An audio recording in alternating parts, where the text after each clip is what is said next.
Hello, everybody, and welcome to this week's episode of Star Wars Lads. This is a special episode we've got for you all today. Happy May the 4th. May the 4th be with you all.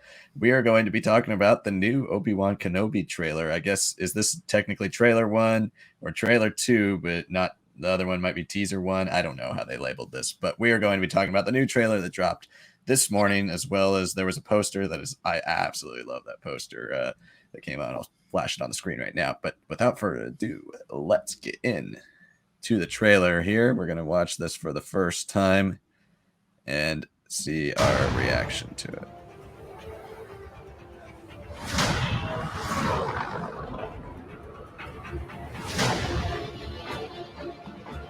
The planet looks very sci-fi. I like it.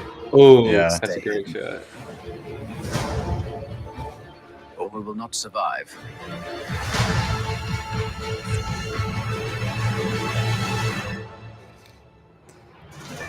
Leave us alone. When the time comes, he must be trained. Yeah. Like you trained his father. I want a lot of stuff between the two of them. They better be. You still won't Kenobi. He's gone. Maybe you've been looking in the wrong Sounds like a places. pro. I want every low life man. and bounty hunter. Is that for LOM? Yeah, that was for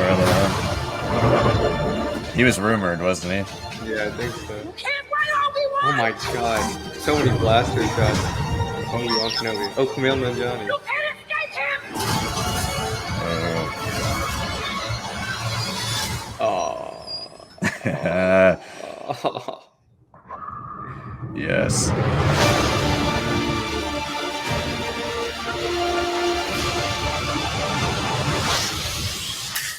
Oh, that's a nice touch. Yeah. Wow. All right. Well, sick.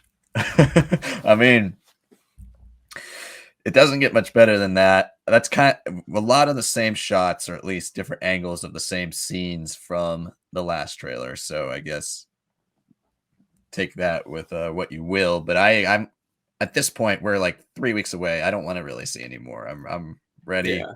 That's enough of Vader. That's all I need. I think that's enough for the marketing too, for people that don't know he's in it. If they still somehow don't know he's in it, that tells you he's in it. And that's all we need. I don't need to see Hayden Christensen until the show. Yeah, this was a great trailer. I think it gives you exactly what you need. And that's all that I wanted. I didn't want too much from it. Yeah, this Uncle Owen dynamic's going to be great. I mean, yeah, I'm just excited. He's got the voice inflection a little closer too to the New Hope one, a little bit slower, more drawled out. And I just to say, like his father, I'm like, oh damn. I mean, he played a role, but I don't know if he was the reason, you know. Yeah. Yeah, and I like that it's kind of confirmation of Obi-Wan kind of explaining the fate of Vader to Owen, because we know Owen, he has that line in A New Hope where he says he's worried Luke's going to turn out like his father. And I like that that's coming full circle here. Do you think that he knows that Vader, you know, I don't think Obi-Wan knows Vader is Anakin at this point, but he knows he turned to the dark side. So you think that at least that information is revealed? Like, it's not even just like I was forced to kill him. It's like he straight up was turned evil and I had to do what I had to do. Yeah, it's interesting from that angle because I didn't really think about it from that way, because these are his adopted parents. So, but I feel like there's got to be another angle to it of like, why is Obi-Wan there protecting Luke versus him just giving the kid up for adoption when his parent or his father died, right? Like I feel like Owen's got to be a little bit aware of the stakes of who Luke is and why he's important. But yeah, I don't know. I don't know if he fully told him what the fate of Anakin completely. I'm sure he kind of sugarcoats it a little bit. Oh, you know what? I mean, I think he could go that direction. I also just maybe he like lets it slip that he kind of had to do what I had to do, and then you know Owen takes it from there. That like, okay, well, the state of the galaxy is like it's shit, it's evil. Right. He's telling me that he's had a role in that, and a lack of response could also tell Owen a bit more, right? Because when he hands off Luke at the end of Return of the Revenge of the Sith, he's smiling, he's happy, right? So something had to have changed, right? When we've seen some things in the comics where the dynamic has already changed with a young Luke, but yeah, to what extent? Like if there's a reason for that, I mean, yeah, and just this the Grand Inquisitor full body shot looks so much better. I still wish he had a little bit of a shorter chest plate, because I think everything else is fine. Even the head looks a lot better, like in this angle. I A think low there's just gonna be angle. yeah, just some angles we're just gonna not like. I think.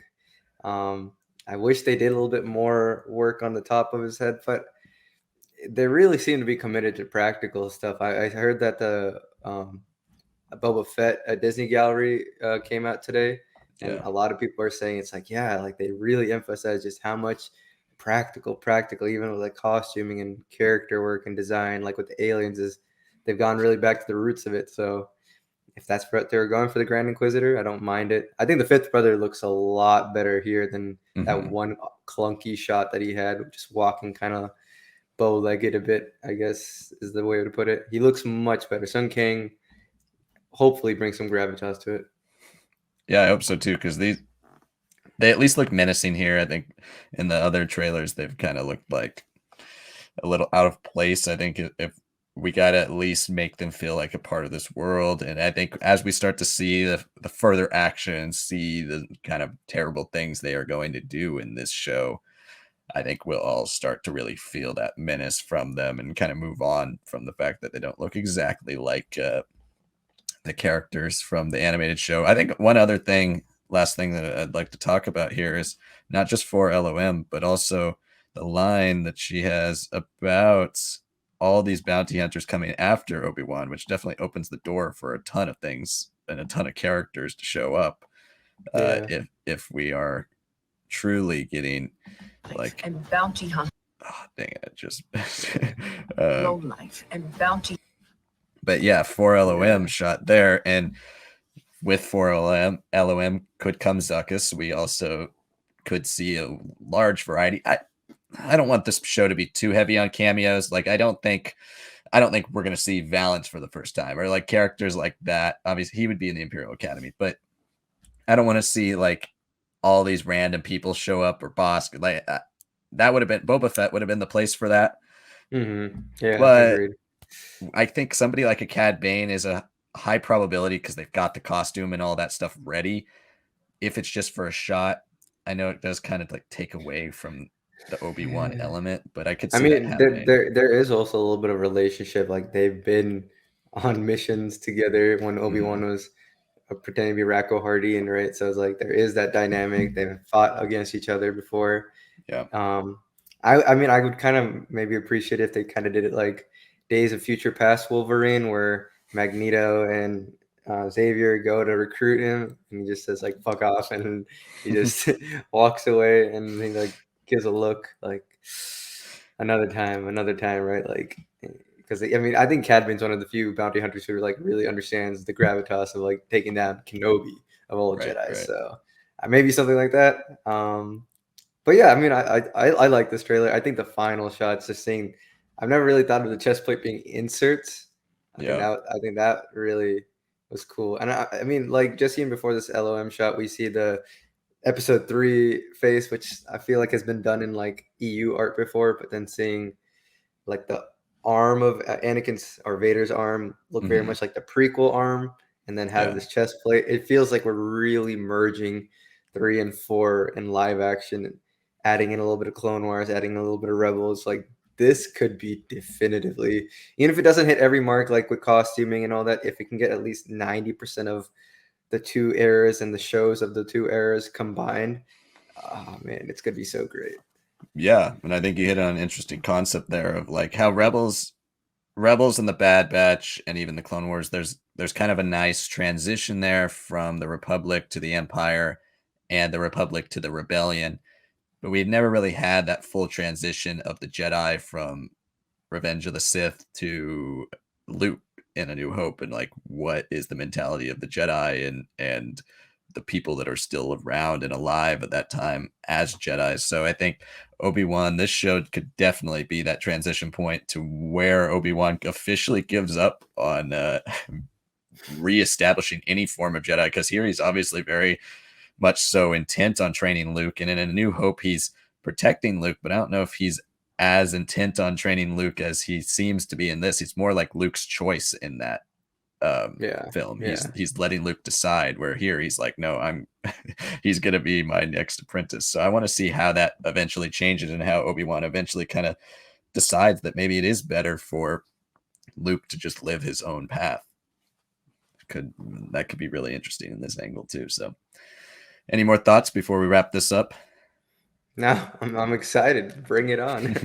Yeah, we're only a couple weeks away, and I think this show has a lot to live up to, and it hopefully will be great. But thank you all so much for watching our trailer reaction for Obi-Wan Kenobi trailer 2. If you haven't yet, please like the video down below, subscribe to the channel for Star Wars content every single day of the week.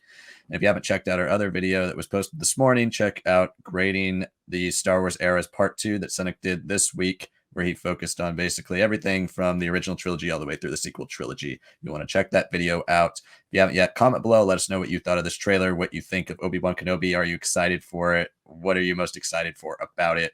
Let us know about all of that down below. You can also find us on social media at Star Wars Lads, Facebook, Instagram, TikTok, and Twitter.